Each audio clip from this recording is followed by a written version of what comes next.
Welcome to the study centre. आशा करता हूं कि आप सभी स्वस्थ होंगे, मस्त होंगे, अच्छे होंगे और अपनी तैयारी में चार चांद लगा रहे होंगे। डेली रूटीन को भी फॉलो कर रहे होंगे। तो आगे प्रीवियस ईयर क्वेश्चन के सीरीज को कंटिन्यू करते हैं। तो चलिए आज स्टार्ट करते हैं क्वेश्चन नंबर 31 से कि prove that the tangent at any point of circle is perpendicular to the radius through the point of contact. कहता है कि एक सर्किल है, ठीक है। सर्किल के किसी पॉइंट से एक टेंजेंट है, सर्किल के किसी पॉइंट से एक टेंजेंट है और इस टेंजेंट के पॉइंट ऑफ कांटेक्ट यानी कि यहां जो जिस पॉइंट पे ये टेंजेंट सर्किल के किसी पॉइंट पे ये टच हो रहा है इसको कहते हैं पॉइंट ऑफ कांटेक्ट। तो हम इस पॉइंट ऑफ कांटेक्ट को मान लेते हैं कि ये P है, ठीक है। तो ये पॉइंट ऑफ कांटेक्ट P से यहां जो यह जो रेडियस है, ये जो रेडियस है, ये जो रेडियस है OP, ये जो R जो रेडियस है OP, ये इस टेंजेंट के ऊपर क्या है, परपेंडिकुलर है। ये चीज प्रूफ करना है, ठीक है। एक चीज देखिए, यहां पे अगर मान लीजिए कि यहां एक पॉइंट है और ये एक लाइन है, ठीक है। तो यहां से एक जब हम लाइन ऐसे खींचते हैं, ठीक है, और ये परपेंडिकुलर लाइन खींचते हैं, ठीक है। और इसके अलावा इस पॉइंट को मान लेते हैं ये O है और ये मान लेते हैं A है, ठीक है। इस A के अलावा यानी इस लाइन पे A के अलावा यानी अदर देन और भी जितना भी पॉइंट है, यहां मान लेते हैं ये B है और यहां ये मान लेते हैं ये C है, ठीक है। और इस पे जितना भी पॉइंट ये मान लेते हैं D है और ये इधर मान लेते हैं कि यहां पे ये E पॉइंट है, ठीक है। तो यहां से AO, ये AO ये हमेशा ऑलवेज स्मॉलर होगा इस OB से, ठीक है। ये AO ऑलवेज स्मॉलर होगा इस OC से, ये AO हमेशा स्मॉलर होगा, लेस देन होगा OE से, AO लेस देन OD से। ये चीज तो होगा, ये आपको भी पता होगा, ठीक है, कि यहां पे ये जो पॉइंट है एकदम से शॉर्टेस्ट डिस्टेंस अगर है, अगर किसी लाइन के ऊपर जो पॉइंट है और ये किसी पॉइंट से लाइन के ऊपर किसी पॉइंट से अगर शॉर्टेस्ट डिस्टेंस है तो वो परपेंडिकुलर होता है, ठीक है। अगर शॉर्टेस्ट डिस्टेंस है तो वो परपेंडिकुलर होता है। वही चीज यहां पे हम तो देखिए कि गिवन है कि अ सर्किल, एक सर्किल है, ठीक है, with centre O and radius, ठीक है। रेडियस कितना है OP, रेडियस R OP है, रेडियस OP या R, ठीक है। एंड टेंजेंट इस टेंजेंट का नाम मान लेते हैं L है, ठीक है। यहां पे AB भी नाम दे सकते हैं लेकिन मैंने इसको L नाम दे दिया, इस पूरे लाइन का ही नाम दे दिया L, ठीक है। तो यहां से टेंजेंट L है, ठीक है। और यहां पे एट पॉइंट P पे, ठीक है। तो प्रूव करना है यहां पे कि ये OP परपेंडिकुलर होगा इस लाइन L पे, इस टेंजेंट L पे। तो हम सबसे पहला चीज कंस्ट्रक्शन करते क्या कि हम यहां पे ना इस लाइन पे ना कहीं भी इधर या इधर हम एक पॉइंट लेते हैं इस P के अलावा। तो क्योंकि इसके ऊपर बहुत सारा इस लाइन के ऊपर बहुत सारा पॉइंट है, ठीक है। तो हम यहां पे कोई भी एक पॉइंट लेते हैं, मान लेते हैं ये पॉइंट Q ले लिया मैंने, ठीक है। तो यहां से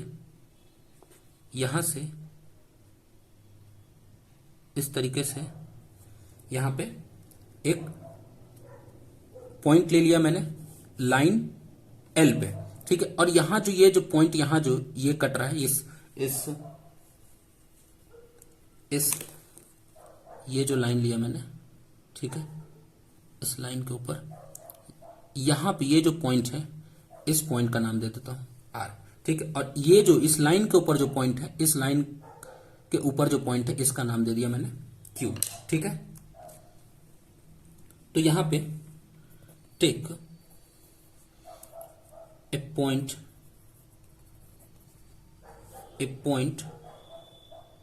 क्यू अदर देन पी, ठीक है। इस P के अलावा, ठीक है, इस P के अलावा मैंने क्या ले लिया, Q पॉइंट ले लिया, ठीक है।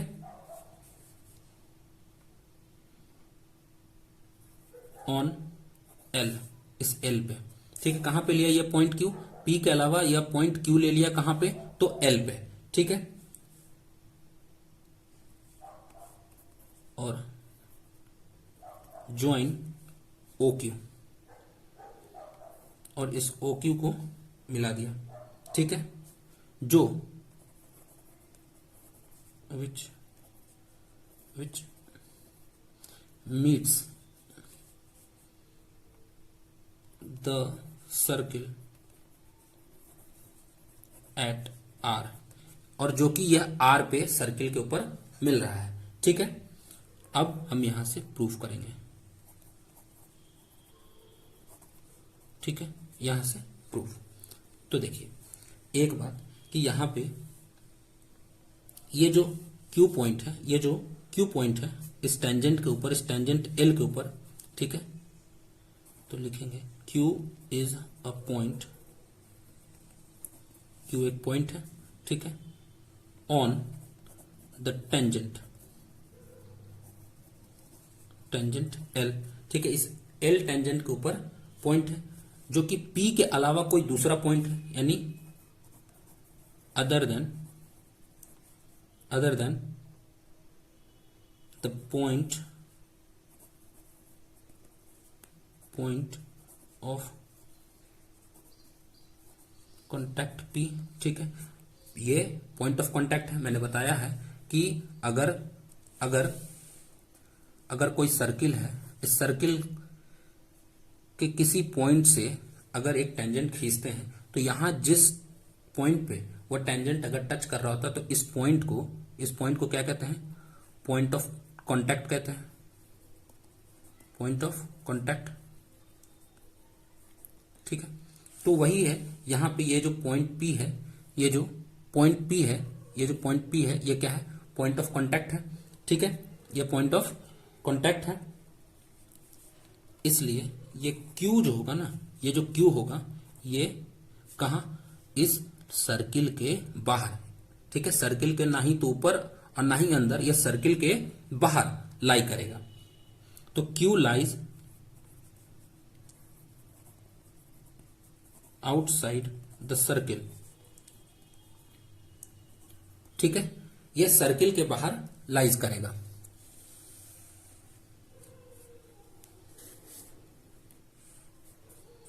अब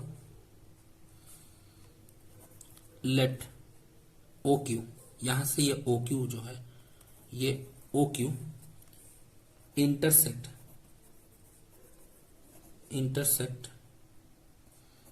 द सर्किल,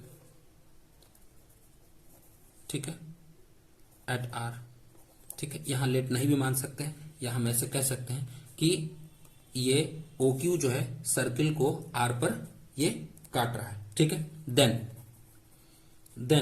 OR, ये जो OR है, ठीक है, ये जो OR है, ये क्या होगा, ये छोटा होगा, OQ से छोटा होगा, बिकॉज ये यहीं तक है और इससे ज्यादा बड़ा OQ है, ठीक है। यानी कि ये जो OR है वह छोटा होगा OQ से, ठीक है। ये OR जो होगा छोटा होगा OQ से, लेकिन ये जो OR है, या जो ये जो OR है वह बराबर है किसके, OP के। ये जो OR है ये किसके बराबर है, ये OP के बराबर है, ठीक है। यानी कि OR जो है इज इक्वल टू हमारा OP, ठीक है। इसको मान लेता हूं फर्स्ट और इसको हम मान लेते हैं सेकंड, ठीक है। अब यहां पे OR छोटा है OQ से और OR बराबर है ओपी के, यानी कि ओपी भी ओ क्यू से छोटा होगा, यानी कि ओपी भी ओ क्यू से छोटा होगा। यहां पे कहते हैं कि ये ओ क्यू बड़ा है ओ आर से, ठीक है, यानी ओ आर छोटा है ओ क्यू से, और यहां से ओ पी ओ आर के बराबर है, इसका मतलब ये ओ पी भी ओ क्यू से छोटा होगा। तो हम यहां से लिख सकते हैं कि O Q is small, sorry O P is smaller than O Q, ठीक है, O P is smaller than O Q, ठीक है। फिर अब जब यह बात पता चल गया तो हम कह सकते हैं कि ये जो लाइन है, ठीक है, ये जो लाइन है, ये वाला जो लाइन था ओपी, ये जो छोटा लाइन है और ये जो है बड़ा लाइन है, यानी कि ये जो पी पॉइंट से ओ का जो डिस्टेंस है ये छोटा है, पी पॉइंट से ओ से, इस ओ पॉइंट से पी का जो डिस्टेंस है ये क्या है, छोटा है, और ओ से क्यू का जो डिस्टेंस है वो बड़ा है, ठीक है। तो यहां से हम कह सकते हैं कि 10 OP is shorter than any other line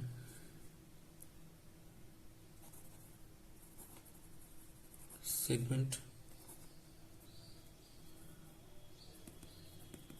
joining O at any point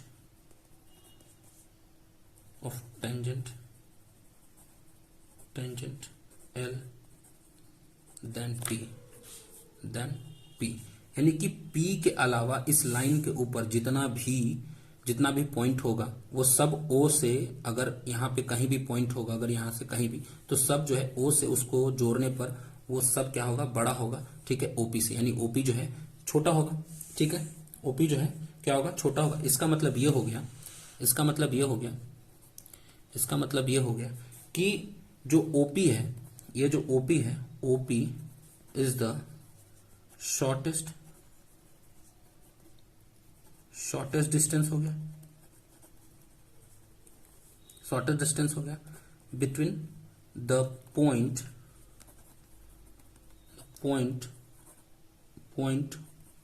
O and इस O और इस लाइन पे जितना O से, इस O पॉइंट से इस लाइन पे जितना भी पॉइंट है उन सब से यह जो है OP जो है क्या हो गया, सबसे छोटा हो जाएगा, ठीक है।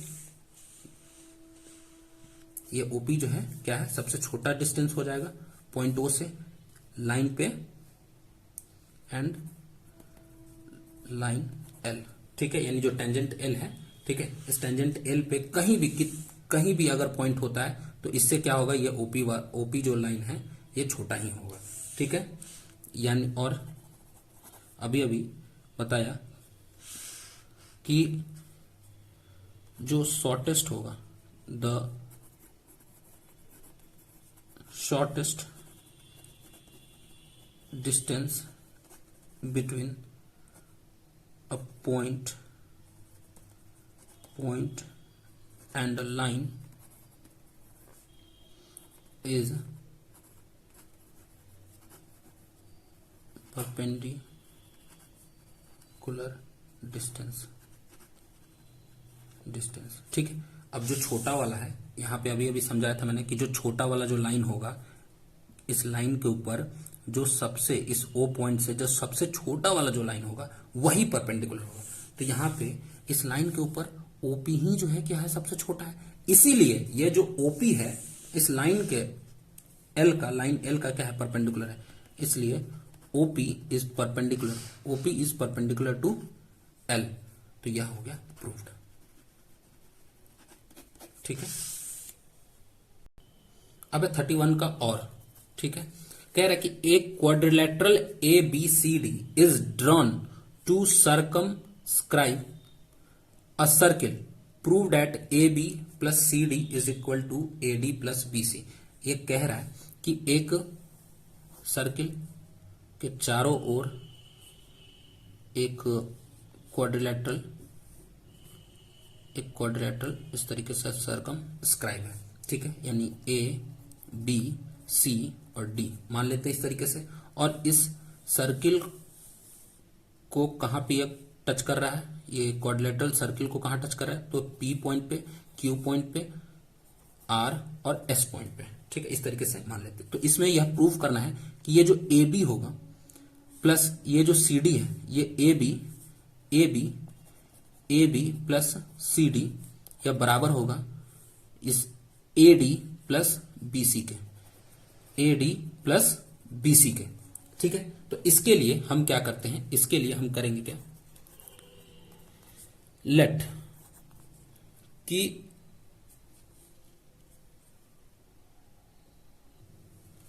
The sides of quadrilateral A B C D touch, ठीक है। इस A B C D quadrilateral का ये जो साइड है, ठीक है, टच द सर्किल, इस सर्किल को टच कर रहा है, ठीक है, एट पॉइंट पी पे, ठीक है, क्यू पे, फिर आर पे भी टच हो रहा है, ठीक है, और यह सर्किल जो है क्वाड्रिलेटरल को एस पॉइंट पे भी टच कर रहा है, ठीक है, यह चीज है गिवन, ठीक है। तो उसके बाद हमको प्रूफ क्या करना है, ठीक है, प्रूफ करना है कि A B plus C D is equal to A D plus B C है, ठीक है। ये ए बी को जोड़ने पर किसके साथ, सी डी के साथ, ठीक है, और बराबर हो जाता है A D plus B C के, ठीक है। तो एक बात प्रूफ अब यहां से करते हैं, ठीक है। एक बात हम जानते हैं कि वी नो डैट, ठीक है, we know that the tangents of circle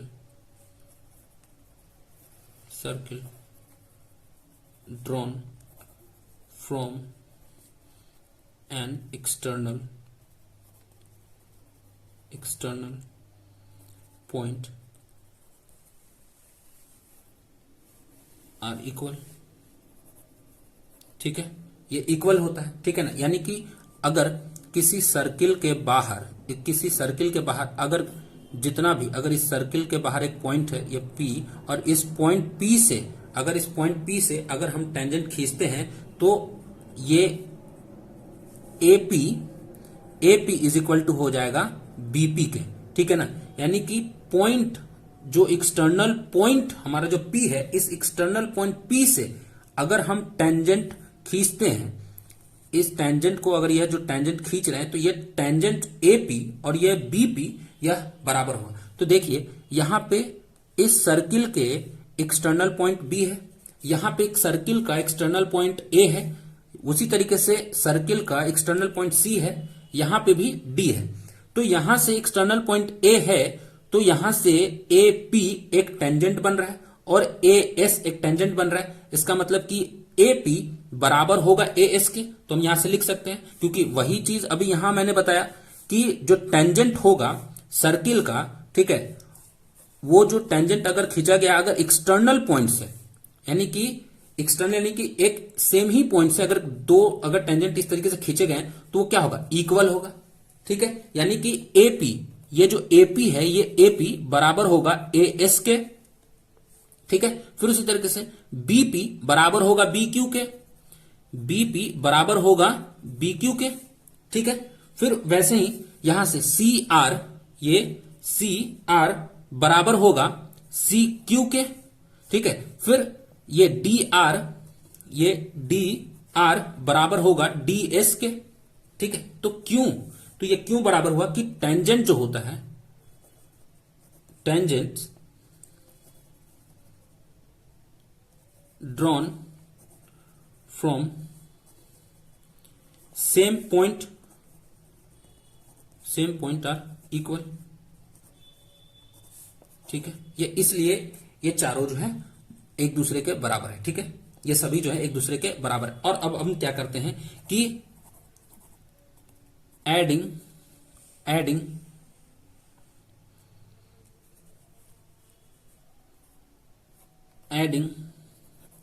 all these equation.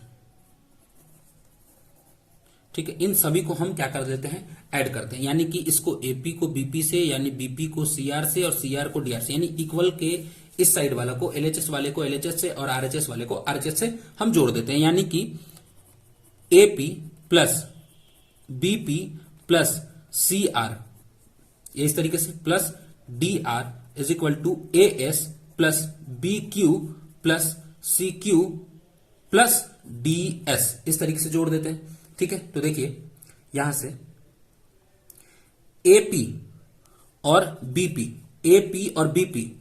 जुड़ा तो कितना हो जाएगा, ए बी हो जाएगा। ठीक है, तो इसके लिए ए बी लिख देते हैं। ठीक है, फिर उसके बाद सी आर और डी आर, यहां से सी आर और डी आर ये जुड़ेगा तो सी डी हो जाएगा, तो ये हो जाएगा सी डी। ठीक है, अब यहां से ए एस, यहां से ए एस, ठीक है, और डी एस, यहां से ए एस और डी एस, ए एस और डी एस ये जुड़ेगा तो कितना हो जाएगा, ये हो जाएगा ए डी हो जाएगा। ठीक है, फिर उसके बाद यहां से बी क्यू और सी क्यू, यहां से बी क्यू और ये सी क्यू ये जुटेगा तो कितना हो जाएगा, ये हो जाएगा बी सी। ठीक है, तो यहां से A B plus C D और बराबर है ये किसके बराबर है, ये बराबर है A D plus B C के। ठीक है, यानी कि ये चीज प्रूफ हो गया। ठीक है, कि A B plus C D, A B plus C D equal है A D plus B C के। वही चीज तो यहां निकालना था, A B plus C D is equal to A D plus B C. सवाल में यही बोला था कि A B plus C D is equal to A D plus B C कैसे है ये बताइए। तो यहां पे प्रूफ हो गया। ठीक है, देखिए ये सभी क्वेश्चन ना बहुत ही इंपॉर्टेंट क्वेश्चन है। इस सर्किल का जो सवाल है ये बहुत इंपॉर्टेंट क्वेश्चन है। ये सब सवाल प्रीवियस ईयर क्वेश्चन में बार बार पूछे जाते हैं, इसलिए ये बहुत इंपॉर्टेंट है और इसके ऊपर बहुत ज्यादा प्रैक्टिस करने की जरूरत है। और इसमें से तो ये वाला जो 31 नंबर का था वो तो और भी ज्यादा इंपॉर्टेंट, क्योंकि इसको 2008 में भी पूछा गया है, 7 में भी पूछा गया है, 9 में, 10 में, 11 में, मतलब इस तरीके से 15 में, फिर 20 में भी इसको बार बार पूछा जा चुका है। ठीक है, तो ये जो है ये सवाल ये खास करके कि सर्किल का अगर कोई टेंजेंट है तो उस टेंजेंट के ऊपर जो रेडियस है वह जो होता है परपेंडिकुलर होता है। यह सवाल को प्रूफ करने के लिए यह बार बार सवाल पूछा जाता है, क्योंकि यह सीबीएसई बोर्ड का बहुत ही फेवरेट क्वेश्चन है, इसलिए इसके ऊपर बहुत ही ज्यादा प्रैक्टिस करेंगे। तो अब करते हैं क्वेश्चन नंबर 32। देखिए, a shopkeeper buy some book for 80 rupees. ठीक है, कुछ किताब खरीदता है जो कि मान लेते कि वह किताब एक्स किताब था, यानी एक्स बुक्स खरीदता है वो कितने में, 80 रुपीज में। ठीक है, वह 80 रुपए में कुछ किताबें खरीदता है, एक्स बुक्स खरीदता है। If he had about 4 more books, ठीक है, वह 4 और किताबें खरीद सकता था फॉर द सेम अमाउंट, यानी उतने ही में 80 में, तो यानी कि x प्लस 4 बुक्स वो खरीद सकता था 80 रुपए में ही। ठीक है, etch book would have cost 1 less, यानी कि हर किताब का दाम अगर 1 रुपया कम होता, ठीक है, अगर 1 रुपया कम होता तो वही 80 रुपया में वो क्या कर सकता था कि 4 किताबें और खरीद सकता था। ठीक है, तो find the number of books he bought, तो उसने, ठीक है ना, उसने कितना किताब खरीदा।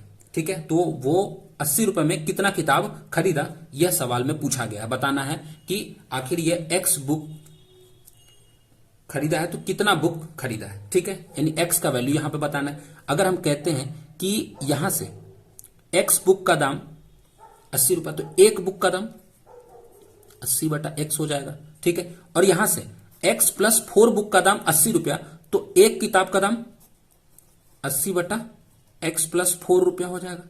ठीक है, होगा ना। यहां से पहले कंडीशन के हिसाब से कि एक किताब का दाम 80/x रुपया, और दूसरे कंडीशन के हिसाब से एक किताब का दाम 80/x प्लस 4 रुपया। ठीक है, अब यहां पे देखिए तो इन दोनों में कितना का अंतर है, एक का अंतर है, यानी 1 रुपए का अंतर है। क्योंकि यहां कहा है कि यदि वह 4 किताबें खरीद सकता था, कब? जब उस किताब का यानी हर किताब का 1 रुपया दाम कम होता तो वह 80 रुपए में 4 किताबें अधिक खरीद सकता था। ठीक है, तो हम यहां से कहेंगे क्या कि इन दोनों का जो डिफरेंस होगा यहां जो है 80/x माइनस 80/x प्लस 4, ये एक किताब का दाम हो गया पहले वाले कंडीशन के अनुसार, और ये दूसरे वाले कंडीशन के हिसाब से इतना दाम हो गया। अब इन दोनों में दामों का अंतर कितना है? 1 रुपया का अंतर है। यही सवाल को समझना है। ठीक है, तो इसको बनाते हैं। देखिए, मान लेते हैं let the number of books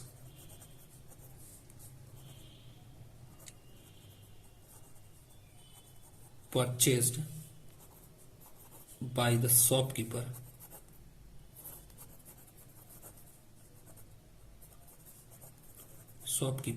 BX। ठीक है, यानी उस शॉपकीपर के द्वारा जो है कितना किताब खरीदा गया था, वह कुछ किताबें कितनी थी, तो X किताबें थी। ठीक है, तो इसलिए जो ओरिजिनल, ठीक है, अच्छा एक और चीज कि ये जो है X किताबें खरीदा आखिर कितना में, तो cost price of X book, तो cost price of X books is equal to 80 rupees. ठीक है, 80 रुपए में X किताबें खरीदी है उसने। ठीक है, तो ओरिजिनल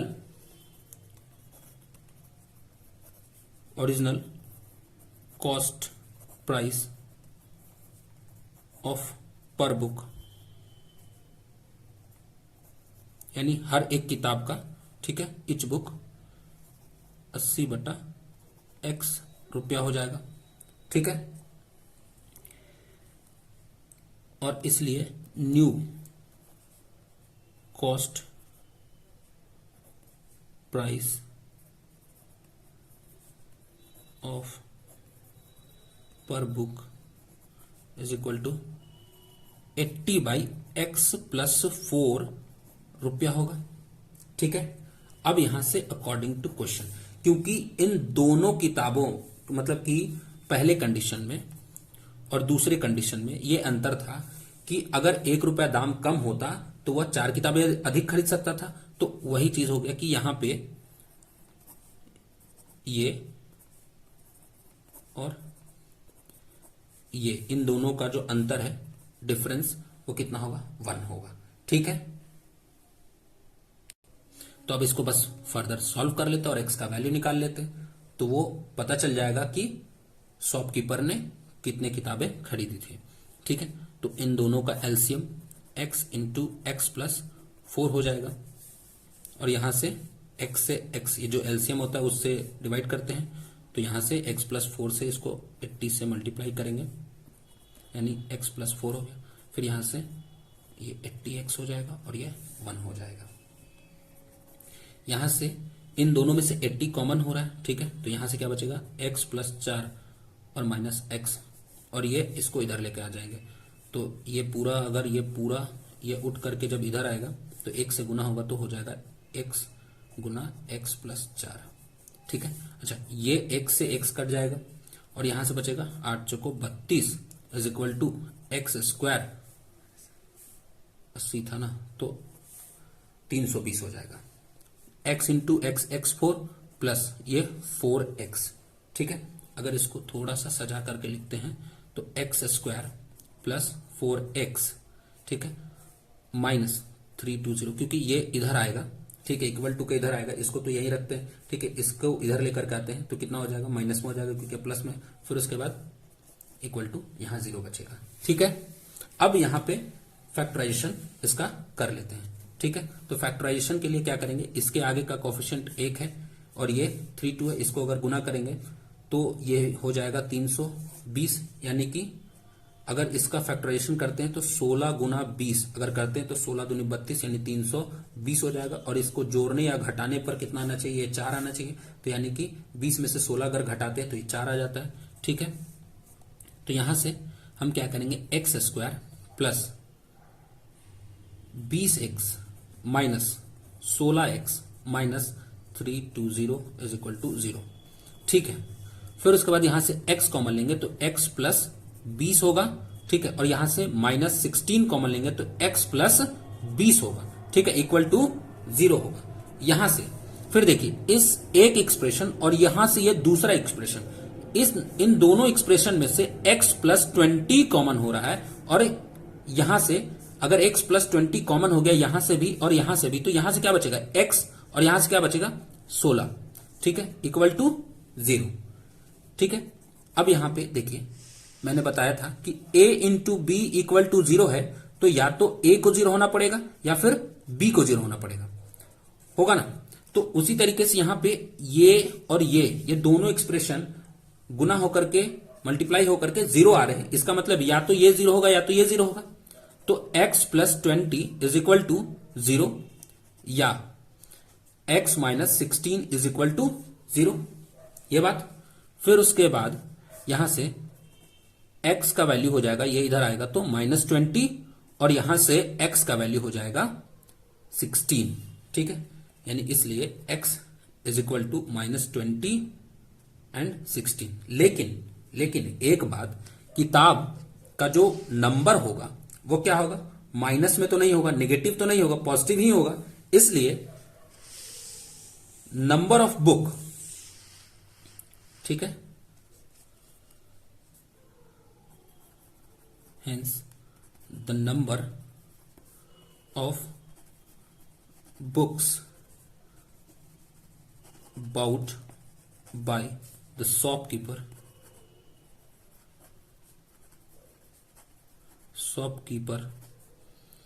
is 16, ठीक है, because number of book is not in positive, not in negative, ठीक है। वो नेगेटिव तो नहीं होगा, इसलिए जो किताबों की संख्या होंगी वो कितना होगा, 16 होगा।